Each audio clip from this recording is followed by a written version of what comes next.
आज हम एक ऐसे ट्रेडिंग कॉन्सेप्ट के बारे में जानने वाले हैं जिसे अगर आप सीख जाते हैं तो आपकी ट्रेडिंग स्टाइल हमेशा हमेशा के लिए बदल जाएगा। टेक्निकल एनालिसिस के जन्मदाता चार्ल्स डॉ ने ईयर 1900 में एक थ्योरी दिया था, डॉ थ्योरी, जिससे लोग एक्चुअली मार्केट को प्रिडिक्ट कर सकते थे कि आगे क्या होने वाला है। भले ही आज के यूट्यूब ट्रेडिंग चैनल इस बारे में बात ना करती हो, लेकिन आज भी यह स्ट्रेटजी उतनी ही कामयाब है जीतने की 100 साल पहले थी। और यह स्ट्रेटजी इसी थ्योरी से ड्राइव हुआ है, जिसे मल्टी टाइम फ्रेम एनालिसिस कहा जाता है।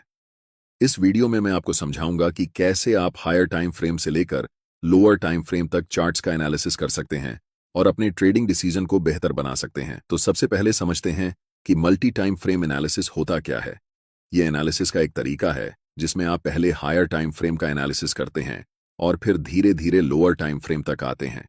इस प्रोसेस में आपको 3 महत्वपूर्ण टाइम फ्रेम की जरूरत होती है। पहला time frame direction time frame होता है, जिसका उपयोग आप मार्केट की दिशा को समझने के लिए करते हैं। यानी आप देखते हैं कि प्राइस ऊपर जा रहा है, नीचे जा रहा है या साइडवेज मूव कर रहा है, जिससे आपको ओवरऑल ट्रेंड का आइडिया मिलता है। दूसरा time frame behaviour time frame होता है, जो प्राइस के बिहेवियर के बारे में डिटेल में बताता है। यानी प्राइस का मोमेंटम कैसा है, मार्केट स्ट्रक्चर ब्रेक हो रहा है या नहीं, वीक रिजेक्शंस या डोजी कैंडलस्टिक्स दिख रहे हैं या नहीं, और मार्केट रिट्रेस कर रहा है या नहीं। तीसरा और आखिरी time frame entry time frame होता है, जिसमें आप एक्चुअल ट्रेड एंटर करते हैं। अगर प्राइस डाउन ट्रेंड में है तो आप सेल के लिए देखेंगे, और अगर अपर ट्रेंड में है तो आप बाय करने के लिए देखेंगे। ये बहुत सिंपल है। ये जो टाइम फ्रेम्स आप इस्तेमाल करेंगे वो आपके ट्रेडिंग स्टाइल पर निर्भर करते हैं। मान लीजिए मैं इंट्राडे और स्विंग ट्रेडिंग का मिक्स उपयोग करता हूं, तो मैं 4 घंटे का टाइम फ्रेम डायरेक्शन के लिए, 1 घंटे का टाइम फ्रेम बिहेवियर के लिए और 15 मिनट का टाइम फ्रेम एंट्री के लिए उपयोग करता हूं। लेकिन अगर आप स्काल्पर हैं तो आपके लिए ये टाइम फ्रेम्स अलग होंगे। आप 1 घंटे को डायरेक्शन के लिए, 15 मिनट को बिहेवियर के लिए और 5 मिनट टाइम फ्रेम को एंट्री के लिए इस्तेमाल करेंगे।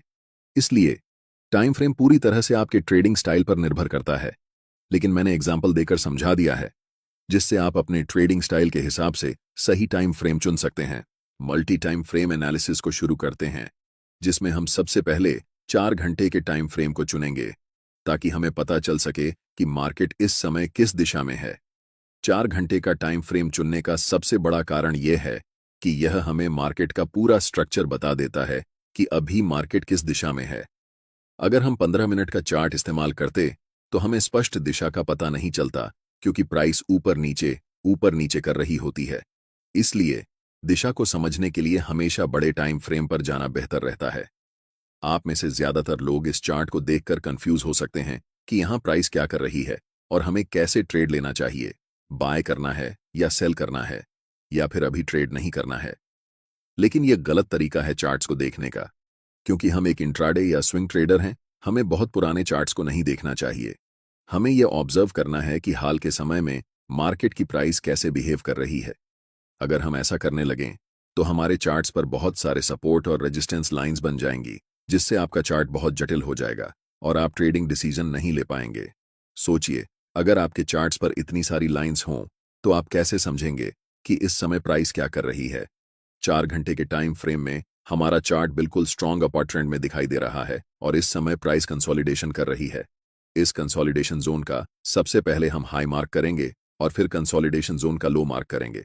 चार्ट्स पर इन दोनों लाइंस को बनाकर हम वेट करेंगे। सबसे पहले हम मार्केट को डिसाइड करने देंगे कि उसे किस दिशा में जाना है। इस समय मार्केट दोनों तरफ जा सकती है, या तो अपना ट्रेंड कंटिन्यू कर सकती है या फिर यहां से रिवर्स डाउन कर सकती है। अगर मैं इस समय लाइव ट्रेड में होता तो मैं पहले 4 घंटे के टाइम फ्रेम में कैंडलस्टिक को इन दोनों लाइंस के बाहर क्लोज होने का इंतजार करता। तभी हम डिसाइड करते कि हमें बाय करना है या सेल। अगले कुछ कैंडल्स में प्राइस लोअर लो के नीचे कैंडल क्लोज करती है। ऐसे समय में ज्यादातर नए ट्रेडर्स सेल पोजीशन में एंटर करते हैं। मैं चाहता हूं कि आप ध्यान से देखें कि इसके बाद प्राइस क्या करती है। अगले ही कैंडल में एक बड़ी ग्रीन बुलिश कैंडल बनती है।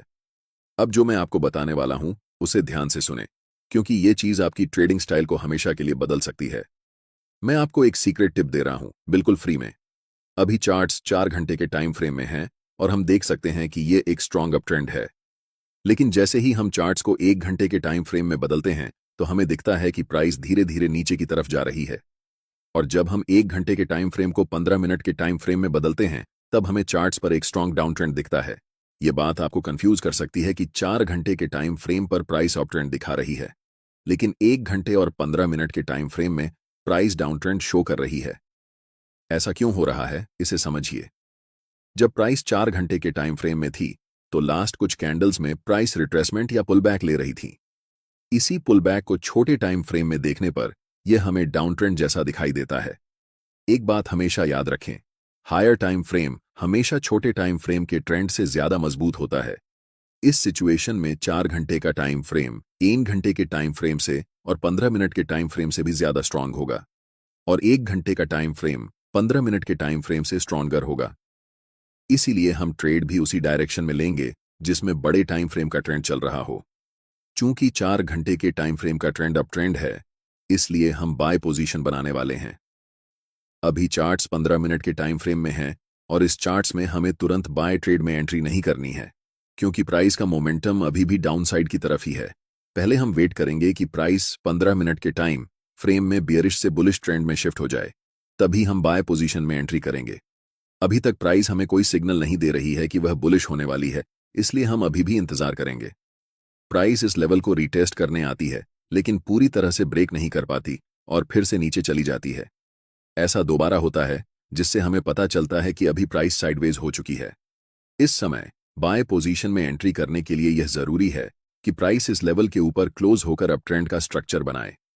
अगर हम प्राइस को 1 घंटे के टाइम फ्रेम में बदलते हैं, तो हम देख सकते हैं कि अभी तक हमें कोई भी बुलिश सिग्नल चार्ट्स पर नहीं मिल रहा है जिससे हम बाय डिसीजन बना सकें। अगले कुछ कैंडल्स में प्राइस लास्ट स्विंग लो तक आती है और उस पर्टिकुलर लेवल से एक स्ट्रॉन्ग रिजेक्शन लेकर ऊपर की तरफ बढ़ जाती है, जिससे एक बिग ग्रीन बुलिश कैंडल बनती है। प्राइस ने ट्रेंड लाइन को ब्रेक कर दिया है, लेकिन हमें 1 घंटे के टाइम फ्रेम पर ट्रेड एंट्री नहीं करनी है, इसलिए हम अपने चार्ट्स को 15 मिनट के टाइम फ्रेम में बदल रहे हैं। अब हम कह सकते हैं कि मोमेंटम डाउन ट्रेंड से अप ट्रेंड में शिफ्ट हो चुका है और इस समय 15 मिनट के टाइम फ्रेम में मोमेंटम अप है, 1 घंटे के टाइम फ्रेम में मोमेंटम अप है और आखिरकार 4 घंटे के टाइम फ्रेम में भी मोमेंटम अप है। जब इन तीनों टाइम फ्रेम में मोमेंटम एक ही दिशा में होता है, तब समझो कि आपका सेटअप बनकर तैयार हो चुका है और यह किसी जादू से कम नहीं है। हमेशा याद रखें, कभी भी जल्दबाजी में ट्रेड नहीं करना चाहिए। हमें तब तक इंतजार करना चाहिए जब तक तीनों टाइम फ्रेम में प्राइस एक ही दिशा में न हो जाए। अब यहां हम बाय पोजीशन में ट्रेड में एंट्री करते हैं, ठीक इस ज्वाइंट ग्रीन कैंडल की क्लोजिंग पर, जिसमें हमारा स्टॉप लॉस ट्रेंड लाइन के थोड़े नीचे होगा। इस ट्रेड में हमारा टारगेट लेवल 4 घंटे के टाइम फ्रेम का स्विंग हाई होने वाला है, क्योंकि प्राइस ने इसी लेवल से डाउन ट्रेंड की ओर शिफ्ट होना शुरू किया था। इसे आप सप्लाई जोन या रेजिस्टेंस एरिया भी कह सकते हैं। अगर आप टारगेट सेट करने में कंफ्यूज हो रहे हैं, तो मैं आपको एक टिप देता हूं। ट्रेड में एंट्री करने से पहले आपको चार्ट्स के लेफ्ट साइड पर ध्यान देना चाहिए और देखना चाहिए कि स्विंग कौन कौन से लेवल पर हैं।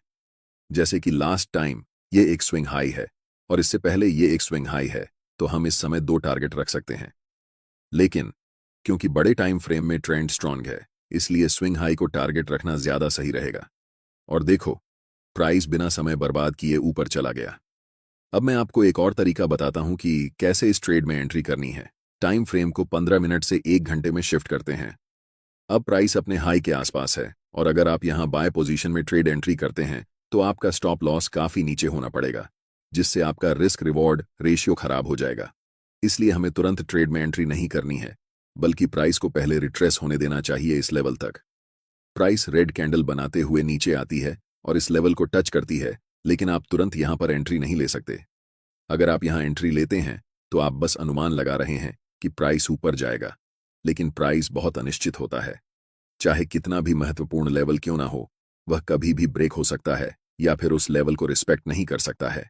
इसलिए हम इंतजार करते हैं कि मार्केट पहले कंफर्म हो जाए कि वह किस दिशा में जाने वाली है, उसके बाद ही हम ट्रेड में एंट्री करेंगे। आप अगर अपनी इच्छा के अनुसार ट्रेड करेंगे, तो यह एक खतरनाक तरीका हो सकता है। कभी भी मार्केट में सर्वाइव नहीं कर सकते हैं, चाहे आपके पास कितना भी कैपिटल क्यों ना हो। अधिकतम 1 सप्ताह लगेगा और आपका कैपिटल डूब जाएगा। इसलिए हमेशा कंफर्मेशन का वेट करना चाहिए। अब प्राइस को 15 मिनट के टाइम फ्रेम पर शिफ्ट करते हैं। अगर आप देख रहे हैं कि प्राइस अभी भी डाउन ट्रेंड में है, तो हमें कुछ नहीं करना चाहिए। जब तक हमें इस लेवल के ऊपर एक स्ट्रॉन्ग ग्रीन कैंडल के साथ प्राइस क्लोज नहीं कर जाती, तब तक इंतजार करना जरूरी है। एक बार फिर प्राइस प्रीवियस स्विंग लो को ब्रेक करती है और अगले कुछ कैंडल में एक स्ट्रॉन्ग ग्रीन कैंडल बनाते हुए ऊपर की तरफ जाती है और इस लेवल के ऊपर स्ट्रांगली क्लोज हो जाती है। यहां पर एक कारण है कि प्राइस इसी पार्टिकुलर लेवल से रिवर्स क्यों हुआ। जैसे ही हम चार्ट्स को बड़े टाइम फ्रेम पर शिफ्ट करते हैं तो चार्ट्स के लेफ्ट साइड में एक डिमांड जोन नजर आता है।